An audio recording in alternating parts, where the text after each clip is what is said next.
Mais Donald Trump, ce n'est pas tout ce qu'il a fait. Il vient de gaffer aujourd'hui même. Bien que celui sur qui il a gaffé n'attire pas du tout ma compassion, parce qu'il est l'un des responsables du saccage de l'Afrique, à savoir Barack Hussein Obama, Donald Trump a publié aujourd'hui sur sa page Truth Social une vidéo dans laquelle Barack Obama et sa femme Michelle sont présentés comme des singes. Et ils ont retiré la vidéo il y a à peine 1h30 de temps. La Maison-Blanche, courant après les bourdes de Trump, a essayé d'effacer la vidéo et de dire que non, c'est une erreur, ça a été une mauvaise manipulation.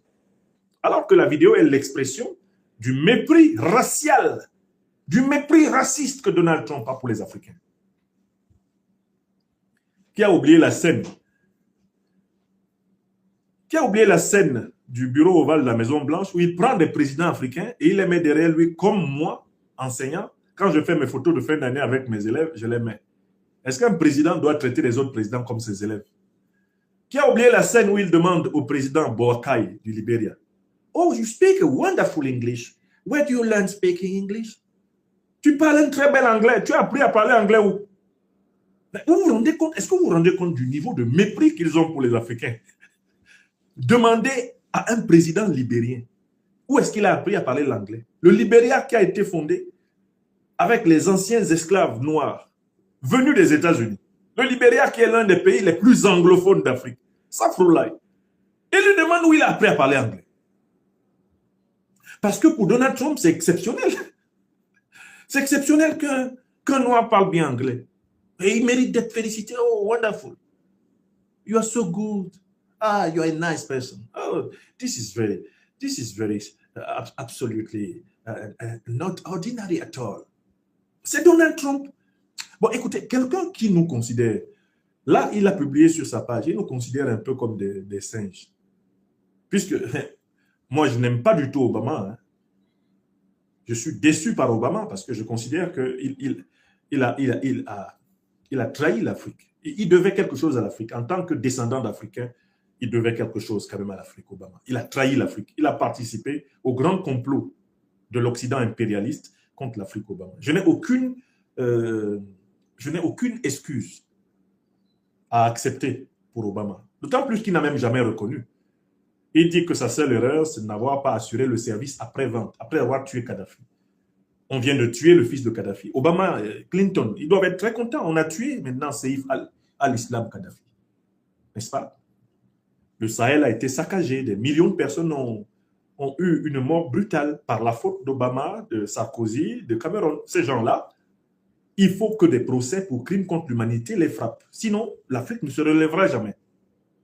Les morts qui n'ont pas été honorés par la réparation et la justice ne cesseront point de hanter l'Afrique et de la retarder. C'est un rituel, c'est un exorcisme continental nécessaire sur le plan spirituel. Rendre justice à ceux qui ont été brutalement privés du droit de vivre et de mourir dans la dignité. Bon. Mais quand Donald Trump dit, à travers la vidéo publiée sur sa page, son compte Truth Social, qu'Obama et sa femme sont des singes, il s'adresse à nous tous, à tous les Noirs qu'il y a sur la terre. Mais comment on peut dire qu'on respecte la souveraineté du pays du président Assimi Goïta alors qu'on le traite de singe? Comment on peut dire qu'on respecte la souveraineté du pays du président Abdourahmane Tiani alors qu'on le traite de singe? Parce qu'en traitant Obama de singe, c'est nous tous qui sommes traités de singe. Puisque nous sommes des Noirs comme Obama. Et enfin, j'ai un dernier souvenir qui me marquera toujours. Donald Trump reçoit celui qui fait office maintenant de chef d'État de la Syrie. En réalité, pour moi, c'est un chef d'État. Il a été imposé par Israël, l'OTAN. Il a été imposé par les impérialistes occidentaux. Il s'appelle Ahmed al-Shara. Après la chute de Bachar el-Assad et son refuge en Russie, Ahmed al-Shara devient le chef de l'État syrien. Il est reçu à la Maison-Blanche. Vous savez ce que Donald Trump lui propose? Un parfum pour lui et sa femme. Le même Donald Trump qui nous dit que l'État islamique a été créé par Obama et Clinton donne publiquement un parfum à Ahmed al-Shara, de son vrai nom de guerre, Mohamed al-Joulani. Ahmed al-Shara, dont le nom est encore marqué dans les livres des Nations Unies comme l'un des terroristes les plus recherchés du monde. Ahmed al-Shara, qui est connu comme l'un des bras droits, l'un des successeurs directs de al-Baghdadi, le chef de l'État islamique, successeur direct aussi, tout naturellement, d'Oussama Ben Laden et de Ayman al-Zawahiri, les chefs d'Al-Qaïda. Il a hérité, ce sont eux-mêmes qui l'ont, ce sont eux qui l'ont baptisé même, pour qu'ils deviennent terroristes. Mais comment M. Trump peut-il venir parler de sécurité, parler d'économie, à travers, tout naturellement, son ambassadeur, à des pays qui savent qu'il est le meilleur ami de l'un des pires terroristes qui se promène librement actuellement sur la terre, Mohamed al-Joulani, alias Ahmed Shara, l'actuel président de la Syrie, imposé par les Israéliens, les Américains, les Otaniens.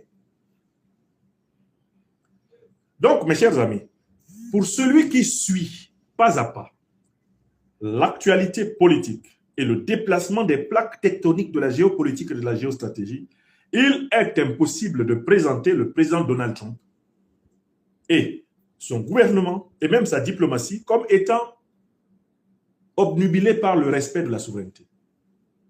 Personne ne peut, ici au Sahel, ici en Afrique, croire que Donald Trump respecte la souveraineté des pays. Alors, il nous reste à expliquer pourquoi il choisit d'utiliser cette feinte envers le Mali, le Burkina Faso et le Niger. Cette feinte pour moi n'est qu'une ruse tactique, parce que sur le terrain concret, Donald Trump avance. Il a installé ses troupes au Ghana.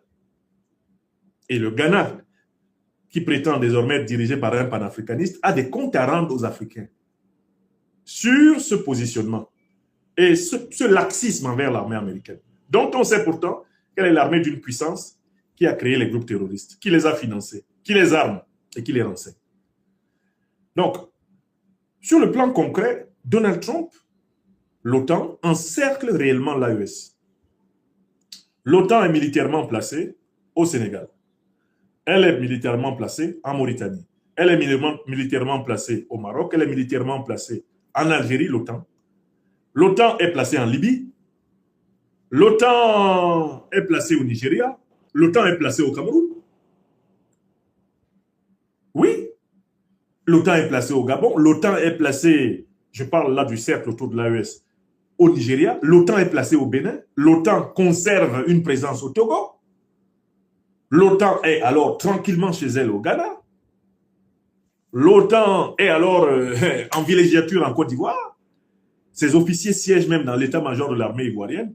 Donc, quand vous regardez la carte militaire réelle du positionnement de l'OTAN, vous êtes d'accord avec le fait que Donald Trump et ses stratèges ont opté pour un encerclement militaire de l'AES.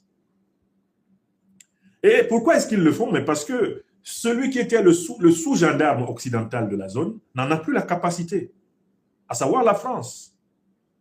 Ils viennent compenser l'incapacité de la France à mener concrètement une politique néocolonialiste militaire contre ses anciennes colonies, ses anciens territoires sous tutelle.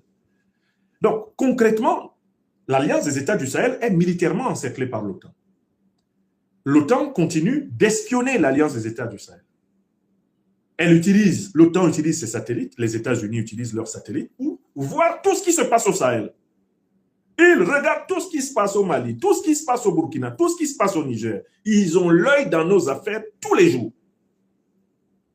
Et pour tromper, croit-il, notre vigilance en Afrique, ils disent qu'ils renseignent de temps en temps nos gouvernements sur les mouvements terroristes. Il s'agit d'un micmac. Je tiens à vous rappeler que chaque fois qu'ils disent qu'ils ont fait des frappes sur les groupes terroristes, on ne voit jamais les dégâts et on ne voit jamais les morts. Prenons la fameuse frappe de Donald Trump dans la région de Sokoto. Quels sont les résultats? Je vous demande d'aller faire une enquête de presse. Quand Donald Trump a bombardé le Nigeria, il a tué combien de terroristes? Aucun terroriste n'a été tué par les bombardements de Trump. D'ailleurs, les bombardements de Trump n'ont même pas été faits dans la zone où les terroristes sont réputés être au Nigeria. Et c'est le témoignage de plusieurs Nigérians vivant dans la zone. Donc, voilà des gens qui prétendent renseigner le Niger, renseigner le Burkina, renseigner le Mali sur les mouvements terroristes, histoire d'entrer dans l'intimité des états-majors de l'AES et par la suite de savoir comment les frapper. Donc, pour moi, le déplacement de M. Nick Checker est un déplacement tactique, ayant pour but de tenter d'endormir la vigilance, la lucidité des dirigeants sahéliens, des systèmes de sécurité sahéliens pour les frapper dans le dos.